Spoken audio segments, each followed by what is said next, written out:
میرے قابل احترام عزیز طلبہ، اساتذہ کرام، معزز حاضرین، آج ہم سب ایک ایمانی جذبے کے اظہار کے لیے یہاں مظاہرہ کر رہے ہیں، اور پاکستان کی تاریخ میں ہمارے لیے سیاہ دن ہے کہ ایک گستاخ رسول پر ہمارے حکمرانوں نے، ہماری عدالتوں نے غیرت نہیں کی، ننگ اور ناموس نبوت کو نظر انداز کر کے ایک گستاخ عورت کو باعزت بری کر دیا، تو ان کی عزت پر اپنی عزت خاک میں ملا دی۔ ہمارے لیے انتہائی افسوس اور شرم کا مقام ہے۔ یہ جذبات صرف ایک مظاہرے سے ہماری ذمہ داری پوری نہیں ہو سکتی جب تک ہم گویا ان گستاخان رسول کو سزا نہیں دلوائیں گے، کیفر کردار تک نہیں پہنچائیں گے، تو ہمارا بری ذمہ نہیں ہوں گے۔ آج سنا ہے فیس بک پر کہ اسی دن ایک بہت بڑے غازی اور ناموس رسالت پر قربان ہونے والے غازی علم الدین شہید کو بھی اس دن شہید کیا گیا تھا۔ یہ غالباً جان بوجھ کر اس فیصلے کا اعلان اس دن پر ہو رہا ہے، گویا ابھی تک ان کو غازی علم الدین شہید کا وجود گویا برداشت نہیں ہوتا، ان کی غیرت ہضم نہیں ہوتی کفار سے۔ یہ حضور اقدس صلی اللہ علیہ وسلم پر اس نے گستاخی کی، ایک شخص نے، ایک ہندو نے، وہ پورے ہندوستان میں تحریک چلی۔ راجپال ایک ہندو تھا، خبیث آدمی، اس نے حضور کے شان میں پمفلیٹ لکھ کے اور گستاخانہ مواد شائع کیا، پورے ہندوستان میں آگ پھیل گئی۔ حضرت امیر سید سید اللہ شاہ بخاری، وہ اللہ تعالیٰ نے ان کو جوش خطابت اور کمال سے نوازا تھا، وہاں ملکی دروازے میں جلسہ تھا، اسی ناموس رسالت پر حضرت شاہ صاحب تقریر فرما رہے تھے۔ ایسی کیفیت تھی کہ حضور اقدس وسلم کے ناموس کے لیے شاہ صاحب نے کہا کہ کیا قربانی دو گے؟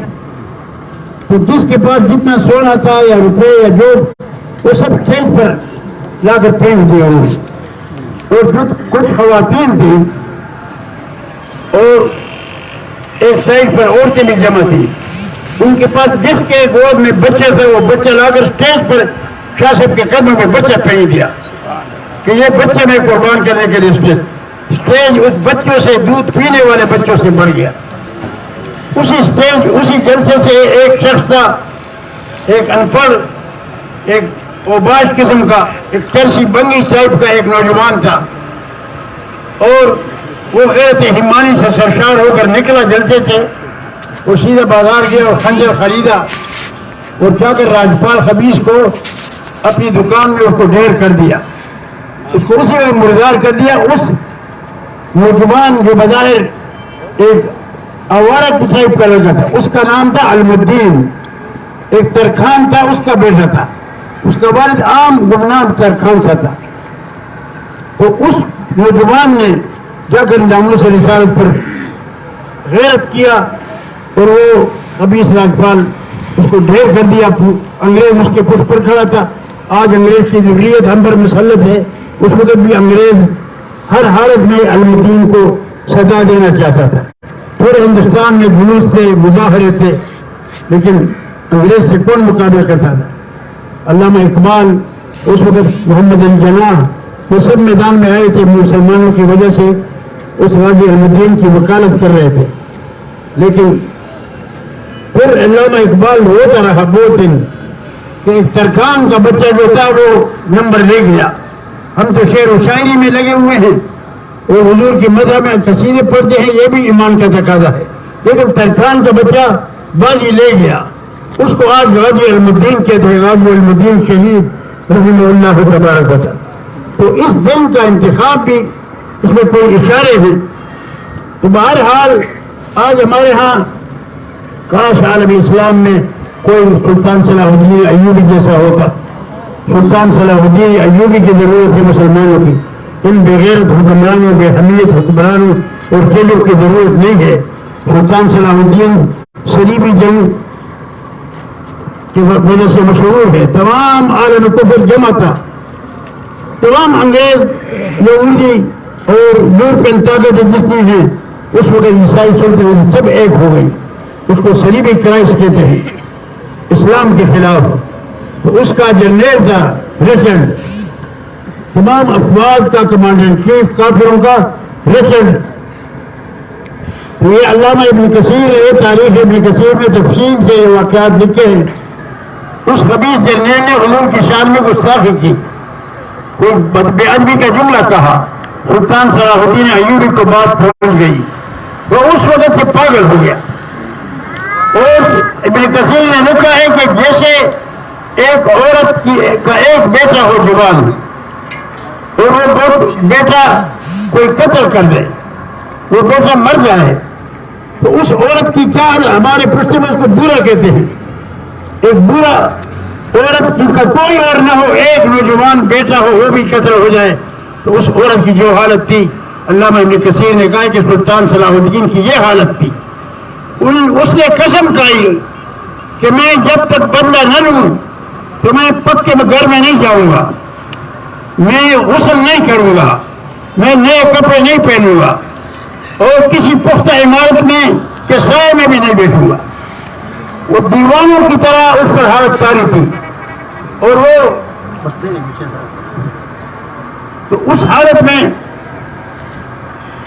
اور رات کو نکلتا تھا. ابن کثیر کہتا ہے کہ آسمان کو دیکھتا تھا, روتا تھا اور جان سے باتیں کرتا تھا, ستاروں سے, اور کہتا تھا کہ واہ محمدہ واہ محمدہ, واہ اسلامہ واہ اسلامہ. ساری رات وہ اس کی پکار میں گزارتا تھا کہ جب تک اس نے کہا کہ میں بدلہ نہ لوں حضور کی ناموس پر تمہیں, تو کئی مہینے وہ کسی گھر میں داخل نہیں ہوا, اور کھانا پینا بھی بچوں کے ساتھ نہیں ملا, اور دیوانوں کی طرح جنگلوں میں صحراؤں میں پھرتا تھا, اور آسمان سے زمین سے اور چاند اور ستاروں سے باتیں کرتا تھا کہ یا اللہ محمد صلی اللہ علیہ وسلم کی عزت اور ناموس پر حملہ ہوا ہے. پھر آگے ہوا کہ کسی طرح جرنیل کو گرفتار کیا جائے. بہت بڑی جنگ تھی. بالآخر اللہ نے کیا کہ وہ رچل ملعون گرفتار ہو گیا, مسلمانوں کے قبضے میں آیا, جس نے گستاخی کی تھی. تو سلطان صلاح الدین ایوبی نے کہا کہ خبردار اس کو کچھ کہو نہیں, اس کو حفاظت سے رکھو, میں خود آ رہا ہوں, اور کوئی اس کو ہاتھ بھی نہ لگائے. تو سلطان صلاح الدین آیا اور فوراً تلوار نکالی اور دور سے اس کے گردن کو دو ٹکڑے اڑا دیا. کہا کہ ہاں انا انتصر محمد صلی اللہ علیہ وسلم. یہ الفاظ کہے کہ اے ملعون, میں اب اپنے نبی کا انتقام لے رہا ہوں, اور اس کا سر تن سے جدا کر دیا. یہ اتنا بڑا ایک ہی سزا, رسول کی ایک ہی سزا,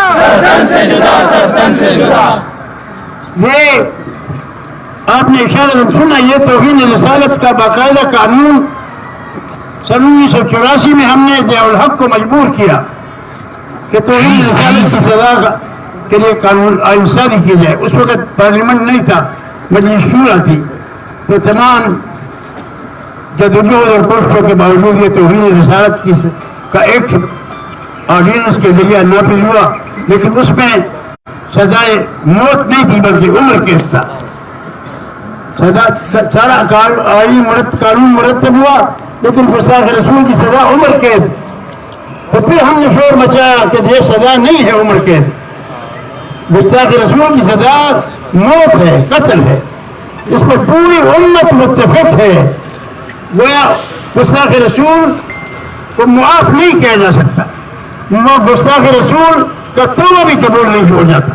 اگر وہ 1000 دفعہ توبہ کرے, لیکن یہ سزا اس کو دنیا میں دی جائے گی. الشاتم المسلول علی شاتم, الصارم المسلول علی شاتم الرسول. علامہ ابن تیمیہ کا بہت بڑا کتاب ہے, بہت قیمتی, ہزاروں کتابیں لکھ کے گئی ہیں, لیکن علامہ ابن تیمیہ نے پھر اس کتاب میں ثابت کیا ہے کہ اس کو بالکل جینے نہیں دیا جائے گا. ایک دفعہ جب جرم کر لیا, میرے خیال میں شرک سے بھی توبہ کر لیا تو معاف ہو جاتا ہے, لیکن یہ سزا اس لیے کہ هذا ابن خطل متعلق بأسطار الكعبة. رسول اللہ نے فتح مکہ کے وقت عام لوگوں کو معافی کا اعلان کر دیا، ابو سفیان کو معاف کر دیا اور سخت ترین اسلام کے دشمنوں کو معافی دے دی فتح مکہ کے موقع پر. اس موقع پر ایک آدمی تھا بدبخت جو حضور صلی اللہ علیہ وسلم کی شان میں گستاخی کرتا تھا، قصیدے پڑھتا تھا، کنجریاں بلا کر نچواتا تھا اور گیت گلواتا تھا حضور کے حجوں میں. اس کا نام ابن خطل تھا. اب ابن خطل پریشان ہو گیا کہ آج تو میری شامت آ گئی، تو جلد گیا اور خانہ کعبہ کے غلاف کے اندر گھس گیا اور اپنے اوپر خانہ کعبہ کا غلاف ڈالا. صحابہ نے کہا ھذا ابن خطل معلق بآثار الکعبہ، یہ ابن خطل جو خانہ کعبہ کے پردوں کے نیچے چھپ گیا ہے اور رو رہا ہے، معافی مانگ رہا ہے. حضور نے کہا، فرمایا فقتلوہ، پردے کے نیچے قتل کر دو اس کو. خانہ کعبہ کے پردوں کے نیچے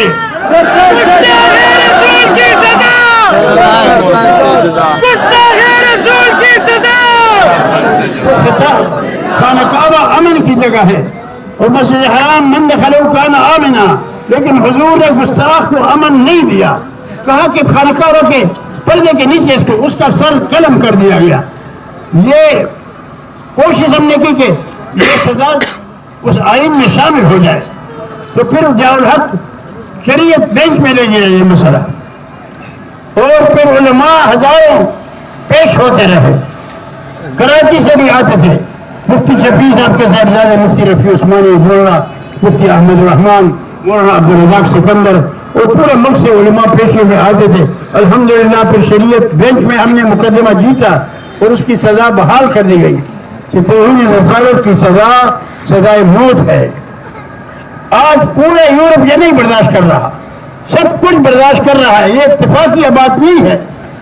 ختم نبوت کا قانون اور توہین رسالت کی سزا یہ مغرب کے ہضم نہیں ہو رہا ہے.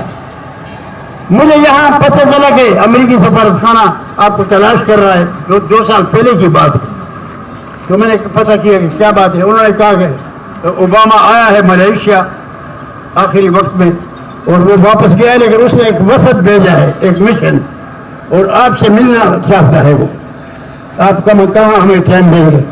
اس نے کہا اوباما کے جو مسلمانوں کے مشیر ہیں امریکہ میں مسلمانوں کے، تو اس کی قیادت میں رشاد حسن کوئی آدمی تھا، وہ آ کر آپ سے ملنا چاہتا ہے. میں نے کہا بالکل ملے. اگر اکوڑا کھٹکانا چاہتے ہیں یا اسلام آباد میں میرا گھر ہے پنڈی میں. انہوں نے کہا پنڈی ہمارے لیے زیادہ بہتر ہے. تو وہ لوگ میرے پاس پنڈی آئے، اوباما کا بھیجا ہوا اہم مشن پر اس کے علم تھی، اور 2 گھنٹے تک میرے ساتھ بیٹھے رہے. اور میں حیران تھا کہ مجھ سے یہ کیا چاہتے ہیں، میرے ساتھ کیا تعلق ہے امریکہ کا. پھر خیال آیا کہ افغانستان کے مسئلے پر کوئی بات کریں گے، طالبان کے مسئلے پر، کیونکہ آتے رہتے ہیں یہ لوگ. تو 2 گھنٹے کے بعد خلاصہ ان کا ظاہر ہو گیا کہ ہمیں اوباما نے بھیجا ہے کہ خدا کے لیے یہ 2 چیزیں آئین سے نکلوا دے. ایک توہین رسالت، ایک توہین رسالت، ایک کو ختم کریں، اور ایک ختم نبوت کا یہ قانون. وہ لمبی بات ہے، الحق میں بھی چھپ گئی تھی، اخبارات میں بھی سب آیا تھا. تو میں نے کہا ہم تو تمام انبیاء کے وقار اور عزت اور عظمت کے لیے یہ توہین بنایا ہے. یہ توہین حضور اقدس صلی اللہ علیہ وسلم کے ساتھ خاص نہیں ہے. حضرت عیسیٰ، حضرت موسیٰ، حضرت ابراہیم لا نفرق بین احد من رسول. لیکن اس نے کہا یہ انسانی حقوق کے خلاف ہے. میں نے کہا عربوں مسلمانوں کی دل آزاری اور ان کے لیڈر اور قائد کی توہین کرنا یہ انسانی حقوق نہیں ہے. بہرحال یہ اس وقت سے یہ سلسلہ اتنی اہمیت سے کہ اوباما مشن بھیجتا ہے یہاں کہ پاکستان کے لوگوں کو قائل کراؤ، فضا بناؤ کہ یہ توہین رسالت ایکٹ ہے. توہین رسالت ایکٹ کے وجہ سے ہم نے ظلم نہیں کیا، ہم نے تحفظ دیا ہے عیسائیوں کو، یہودیوں کو، غیر مسلموں کو. کیونکہ بعض وقت لوگ دشمنی کی وجہ سے غلط استعمال کر لیتے ہیں. ہم نے کہا کہ لوگوں کے اختیار نہیں ہے توہین رسالت کرنے والے کی سزا کہ خود اس کا سر کاٹے. کیونکہ ہر جگہ ایسا ہوتا ہے کہ ایک مولوی اعلان کر دیتا ہے کسی سے دشمنی ہے کہ فلان شخص نے گستاخی کی ہے، مسجد میں تقریر کی اور لوگ نکل آئے جذبات میں حضور کے نام پر. تو سب اس آدمی کو مارا گیا. تو بے گناہ بھی مارے جاتے ہیں. تو ہم نے کہا کہ یہ باقاعدہ آئین اور قانون ہوگا, یہ خود کوئی قانون ہاتھ میں نہیں لے گا, بلکہ مجسٹریٹ اور ڈپٹی کمشنر ضلع کا کہ وہاں اپنے پاس جا کر مقدمہ درج کرائے گا, اس کے بعد وہ گرفتار کرے گا.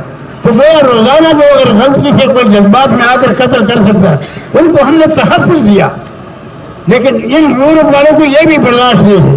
بہرحال یہ سزا معاف کرنا یہ توہین رسالت ہے, جو بغیرت عدالت اپنے معمولی بات پر توہین عدالت کہ ہماری توہین ہو گئی, اپنی توہین کا ان کو بڑا فکر ہوتا ہے. ان لوگوں کو بلاتے ہیں اور ذلیل کرواتے ہیں کہ تم نے عدالت کی توہین کی ہے, لیکن توہین رسالت ان کے نزدیک کوئی جرم نہیں ہے. میں کہتا ہوں ان ججوں نے آئین سے غداری کی ہے, آئین کی خلاف ورزی کی ہے, اور ان ججوں نے رسالت کی توہین کر کے آئین سے بغاوت کی ہے. میں سمجھتا ہوں کہ ان توہین رسالت کرنے والے ججوں کو نہ صرف یہ کہ معطل کیا جائے, بلکہ وہ آئین کا جو دفعہ ہے توہین رسالت کا, جس کی سزا قتل ہے, وہ سزا ان ججوں پر نافذ کی جائے. نعرہ تکبیر! نعرہ تکبیر! اللہ اکبر! رسالت زندہ باد! قانون ناموس رسالت زندہ باد! جب تک ان ججوں کو توہین رسالت کی سزا نہ ہو, یہ بدبخت انسان تھا, یہ نثار ثاقب, اس نے بڑا نام کمایا تھا اور بڑے سخت اقدامات کر رہا تھا بڑے بڑے ظالموں کے خلاف, اور بڑے بڑے چوروں کو پکڑ رہا تھا, وزراء کو پکڑ رہا تھا. تو ہم نے کہا یہ تو اللہ نے گویا بڑا کوئی فرشتہ بھیجا ہے, لیکن وہ فرشتہ شیطان نکلا, وہ ابلیس کا بچہ نکلا. اس خبیث نے اپنے سارے نیکلامی پر پانی ڈلوایا, اور اس نے اپنے سب کچھ نیکلامی کو بہا کر لے گیا. تو یہ صورتحال میں نے آپ نے شاید شاہ صاحب سے سنا, میں عمران خان سے پچھلے دنوں ملا, تو پہلی ملاقات میں پہلی بات ایجنڈے پر میں نے یہی رکھی تھی کہ بات چل رہی ہے آسیہ کو چھوڑنے کی. تو آسیہ کو چھوڑنے کا مسئلہ کیا ہے, وہ پریشان سا تھا کہ بہت میں نے خاص وضاحت نہیں کر رہا تھا, لیکن گو مگو میں تھا. میں نے کہا ایسا کرو گے کہ تمہاری حکومت اللہ چھین لے گا, کیونکہ میں نے نواز شریف نے راتوں رات ممتاز قادری کو پھانسی پر لٹکایا, حالانکہ پورا ہندوستان اور پاکستان ضرورت نہیں کر سکتا, لیکن وہ خبیث آدمی ہزار مرزائیوں سے زیادہ خطرناک تھا. یہ نواز شریف, یہ ہم بدقسمت ملک ہیں, جو بھی آتا ہے ہم پچھلے کو دعا دیتے ہیں. تو اس شخص کو کوئی پرواہ نہیں کہ امریکہ کے غلامی میں ہمیں